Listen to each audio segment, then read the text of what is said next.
Hi, I'm Greg Wells. I'm the music producer for Wicked, and we are in my mix studio, and I want to rip apart this production of Defying Gravity, one of the best songs I've ever heard in my life. It's truly the honor of my crazy career to get to work on this musical and this song so intimately. Let's get into it. I want to show you what's going on.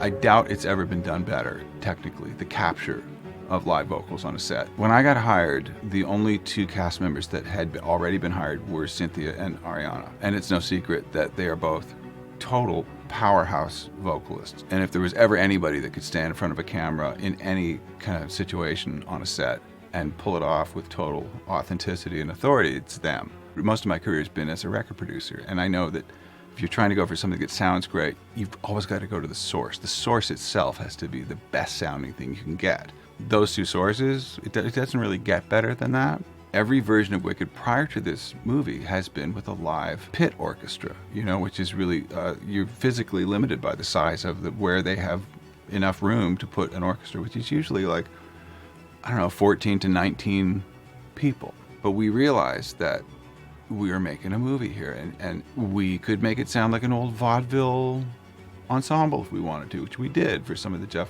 Goldblum The Wizard stuff on Sentimental Man. We could make it sound like a full-on raging pop band if we wanted to. We could make it sound like a 90-piece orchestra, which it is a 90-piece orchestra. We can't jam that into the physical space of a pit orchestra. So Defying Gravity, this song just speaks to me. And I remember just screaming at the monitor watching, I'm going to cry talking about screaming watching Cynthia. And I'm crashing on guitars. I think I had 10 tracks of Marshall Les Pauls, and I'm drumming and everything. I'm just so into what her performance in it just killed me. And then I just started polishing it, and then there's certain sections, the really intense sections, especially when she's it's me, and then it goes from there to the end. I spent weeks on those sections. To my knowledge, the changes to Defying Gravity came from John M. Chu, and he wanted to kind of expand and deepen the narrative, which you're able to do in a movie. I think it does make the ending far more impactful. So I've opened the most recently saved Pro Tools session of the final mix of Defying Gravity. This is what's on the soundtrack album, and this is basically exactly what's in the film. I really can't think of any other way to get this job done than in a piece of software like Pro Tools. It can kind of handle whatever you throw at it. There are so many tracks. I have not even counted how many tracks there are. We were recording an 80 to 90 piece orchestra depending on the piece. And me, I'm the rhythm section. I'm playing most of the keyboards with Dominic Emendem and Stephen Aremus, and I'm playing all the guitars, I'm playing all the bass guitar, and I'm playing all the drums. Whatever I felt it was going to help kind of convey the oomph or the delicacy or the wallop in the face or whatever it was I wanted to have coming through the speakers. Sometimes less was more, sometimes more was more. For most of the guitar parts, because it was a recording and not a live pit orchestra in a theater, I decided to double all the guitar parts because I could, just to have it feel a bit more recordy, for lack of a better word. Sometimes I would triple them.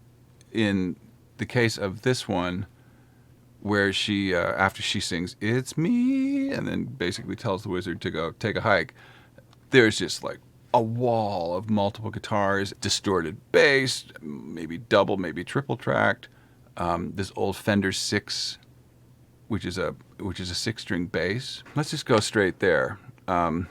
This is the section I'm talking about.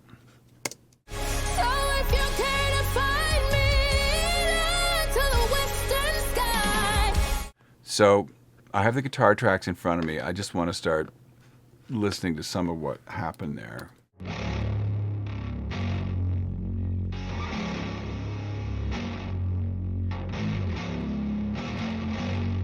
That's the Fender 6.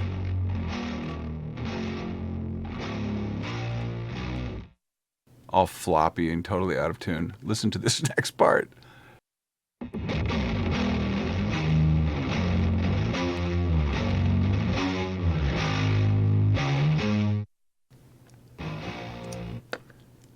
Insanity. What are all the guitars doing here? I'll just solo all of them.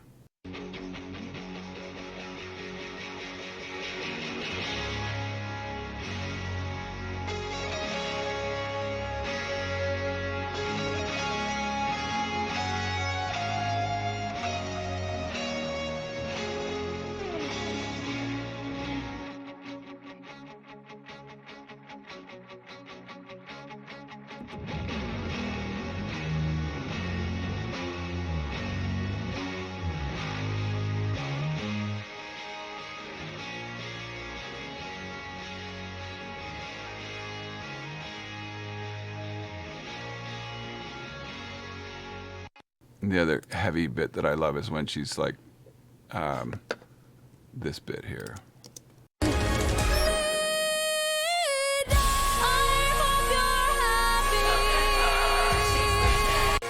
Another really fun thing I love that I really chased and had a lot of fun with is this section.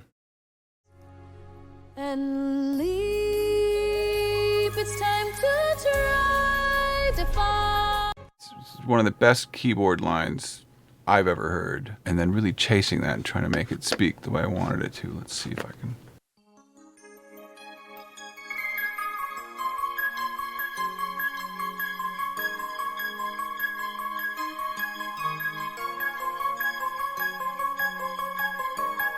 Right.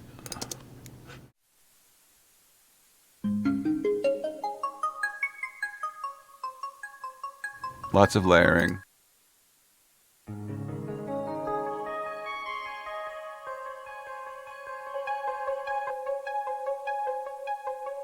Reminds me of Here Comes the Rain Again by Eurythmics. So those guys together sound like this.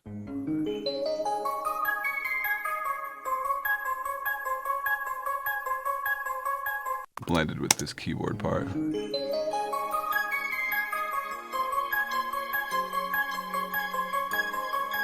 Blended with the main piano.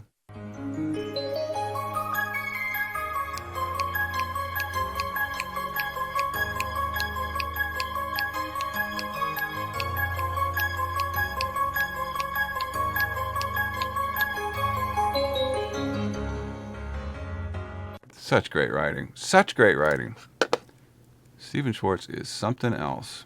As we get deeper into it, every time that chorus comes with I think this chorus is sung 3 times, and it's the first time it sounds like that, where it's very light. And leave, it's time to try defying gravity. The second time it's like a halftime feel. When you and I defying gravity. And then the next time you hear it, it's that full-on craziness.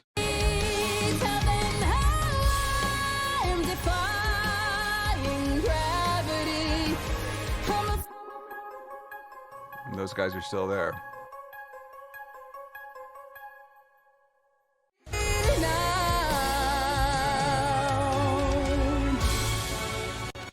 So on Cynthia's vocal,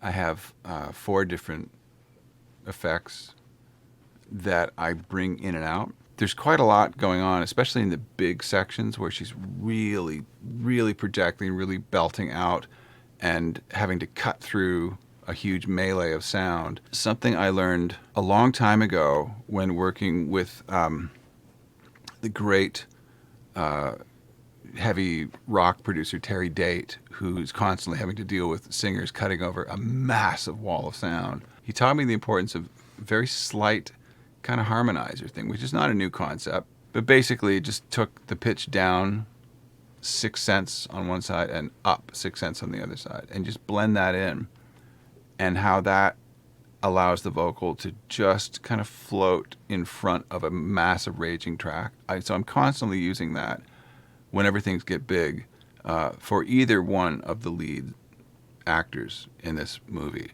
I never ever want to notice it. If we get to like this, it's me. I'm guessing everything's firing at that point. It's me.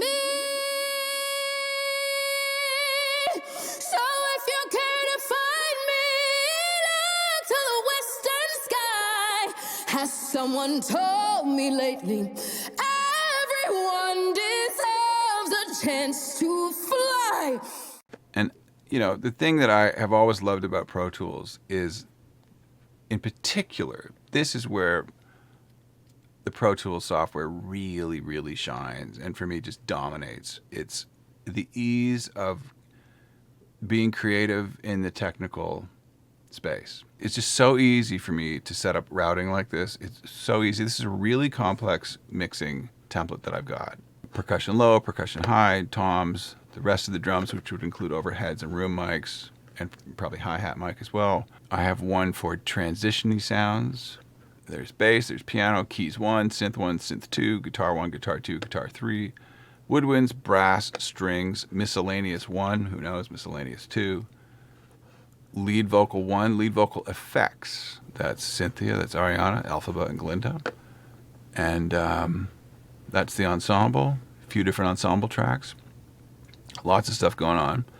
And then I started doing this thing where I route all the instruments to a music VCA bus and all the vocals to a vocal bus. And that is really handy too, in case you just need a general macro rebalance in a certain section. All of that comes to this VCA. I call these like the submixes. And that gets sent to here for monitoring and for stereo bouncing. And then, I guess it's not in this session, but typically I would then have stems that, like audio tracks ready to go, that would record the output of each one of these mix buses. I could do this for 10 hours and not get sick of it. But thank you very much for indulging me and getting into it. I feel like I just scratched the surface of the surface of the surface. I hope you get into it. I hope this helped inspire. It certainly inspires me. We're about to get into movie 2 right now, which also has amazing music in it, and I can't wait to sink our collective teeth into it.